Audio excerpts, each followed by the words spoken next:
Jerome Powell's time as Fed chair has just ended, and the man who is about to take over, Kevin Warsh, has already said he plans to change everything for the Federal Reserve. Now, most of the news coverage is focusing on what Wall Street is going to be doing, what the stocks are going to be doing, what the interest rates are going to look like.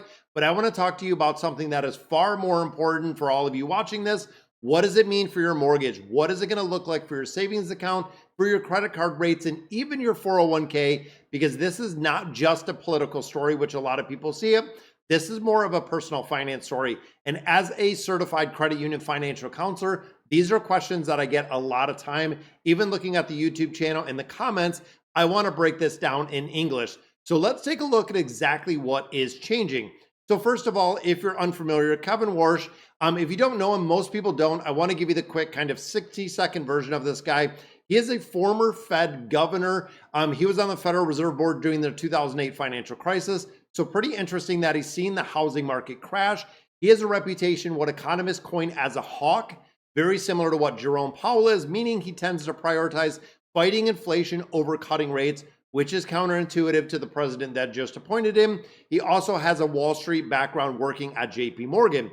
Now, of course, he was nominated recently by President Trump to replace Jerome Powell, whose term ended on May 15th. The Senate committee approved Walsh, which was interesting. Republicans were 100% yes.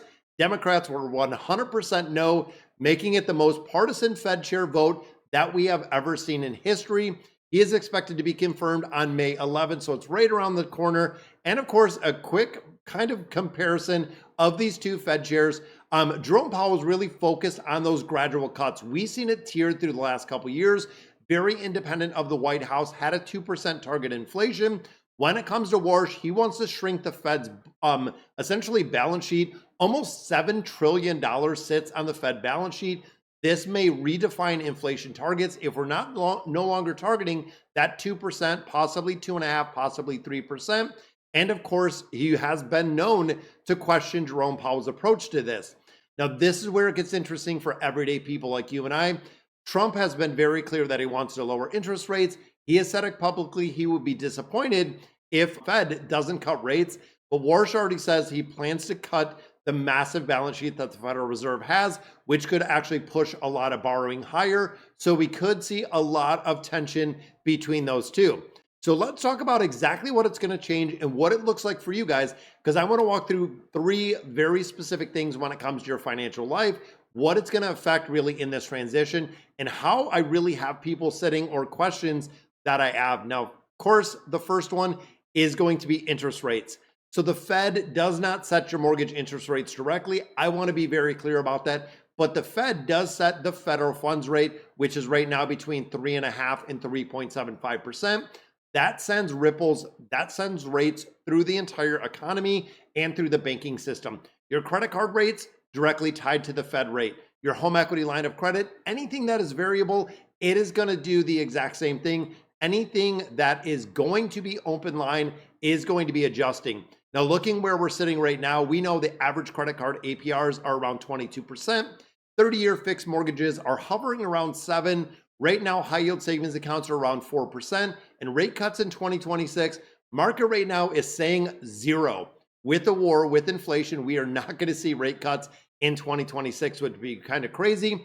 Because here's the reality, even though Trump wants much lower rates, inflation right now is sitting at 3.3%, which is well above the 2% Fed target that Jerome Powell has always had, partially because of the Iran conflict and, of course, the gas prices. I went to the pump today. Crazy to see that diesel was at $6.75, which means that if he's coming into a situation where cutting rates would make inflation worse or drive inflation higher, it might be kind of crazy. So don't really hold your breath to see any rate cuts this year. Now, of course, what does it mean for you? If you're carrying high credit card debt, which a lot of people are, rates might not be dropping, rates might actually be increasing, making sure that you're paying it down much more aggressively. The saving rate environment is looking decent right now, but higher savings rates or higher yield savings rates have already started to tear down. Looking into longer term CDs like an 18, 20, even a 36-month CD for cash that is sitting on the sidelines, because as soon as these rates start dropping, or if we start seeing them removed from the high yield savings rates, it might change in a really, really big way. Now, of course, then we get into the second one, which is mortgage rates. This is the one that I get asked about a lot. Working in a financial institution for 20 years, mortgage rates are always a big thing, and mortgage rates are most closely tied to the 10-year Treasury yield than the federal funds directly. Now, of course, Warsh wants to actually and could push those Treasury yields much higher, which means mortgage rates could be much higher. And to do this, he is going to shrink the Fed's balance sheet. So, of course, looking at the Fed almost holding in exactly $6.7 trillion in Treasury bonds and mortgage-backed securities, it's crazy because Warsh wants to actually sell these off. But here's the plan in really plain English. When the Fed sells the bonds, it is going to push the bond prices down, which pushes the yield for those bonds, essentially supply and demand, which could also push mortgage rates much higher. So even if the Fed cuts rates directly, the mortgage rates could be elevated or even go higher because of the balance sheet reduction. It's a hidden catch that a lot of people don't really cover. Now, my take as a financial counselor, if you're thinking about buying a new home, really in the next 12 to 18 months, do not assume that rates are going to go down significantly, if at all. Plan in for a 6.5% to 7% rate, which can be the base case when you start looking at how much you can afford when it comes to a mortgage. Because if they come down, great, you can always refinance, you can always adjust, but don't put the financial life on hold if you're looking to buy a mortgage. Then, of course, the other big one I get, talking about the savings and the savings rates. Now, this one is very subtle for a majority of people, but very important. Warsh is saying that he wants to change how the Fed defines that interest rate. Jerome Powell, again, had a very strict 2% that he was targeting. Warsh has described it as getting prices in really change in prices, or prices getting adjusted, which is super vague, exactly knowing exactly what that target is going to be, which means in practice, we could live for much higher inflation for much longer, which is an environment that a lot of people are kind of growing used to. And it matters every dollar you save. So what do you do with your savings rate now, guys? High yield savings accounts, keep your emergency fund as long as they're still earning 3.5% or even higher. Looking at some short-term CDs, 12 or 18 months. So even if the rates do come down, or if we start seeing some tearing down, you're still going to be locked in a higher rate.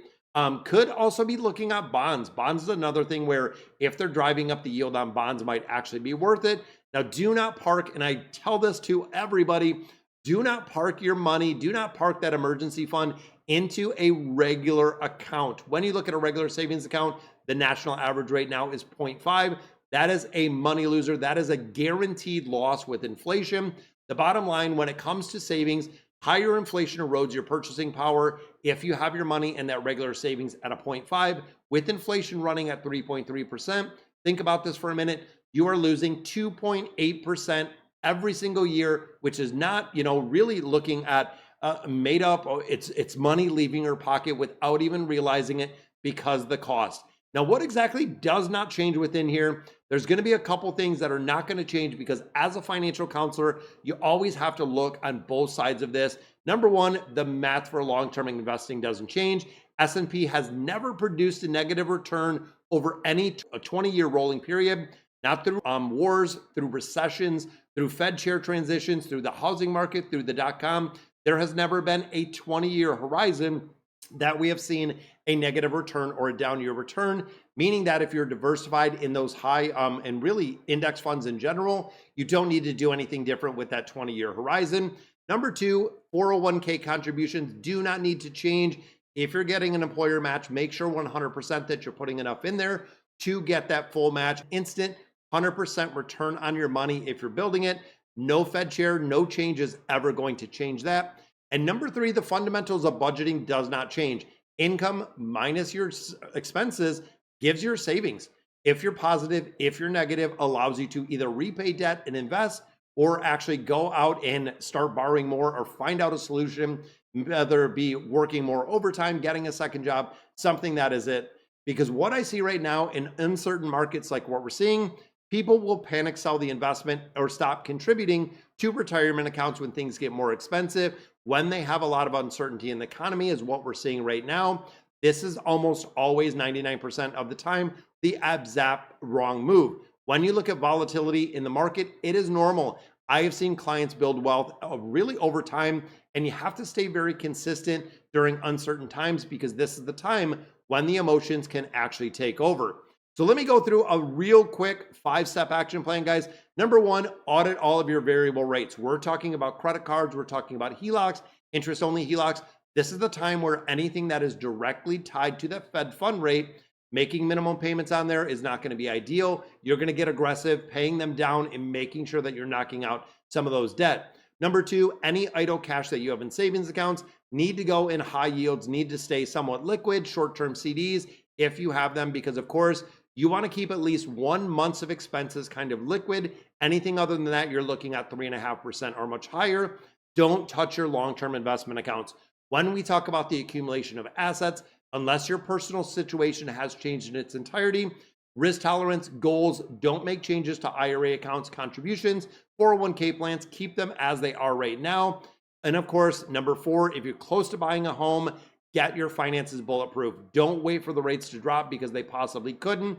Get the credit score as high as possible. If you have an extra 20 or even A+ credit, that could save you thousands of dollars on your mortgage or building up and putting a larger down payment. And step number five, building up to that 3-month cash cushion, which and really economic uncertainty right now. JP Morgan says the recession odds are 35% for 2026. So still pretty low, but of course, when you start looking at personal finance, it is just that, guys. It is personal. It is unique to exactly what you're doing. So making sure if you lost your job tomorrow, could you last 30 days, 60 days, even 90 days? If your answer is no, that is going to be your priority. Now, of course, guys, the bottom line of all this, leadership at the Federal Reserve is changing. Economic conditions are going to be changing. Markets will go up, markets will go down. But honestly, what doesn't change is that very solid financial plan we talk about. Managing debt, building up that emergency fund, investing on a regular basis, and having a plan with exactly what that's going to look like. Now, Warsh is going to face some really tough challenges from the president as he comes in the role. Inflation above target, a really divided FOMAC at this point. Political pressure from the White House, war in the Middle East. The next 12 months are genuinely uncertain. But of course, when it comes to financials, and you don't have to be uncertain regardless of what the crisis is. So of course, we're going to be covering more of this as it kind of develops, as we see. So definitely, guys, if you have not subscribed to the channel, definitely subscribe. Turn on your notifications. I post every single day on this channel. And of course, drop a comment. I answer all of the comments that I get there. I want to know, what's your biggest financial concern right now? Is it the rates? Is it the 401k? Is it the housing market? Tell me, and I'll answer those questions, guys, as I drop them below, because I am Dennis Damron, certified financial counselor, and I'll see you in the next one.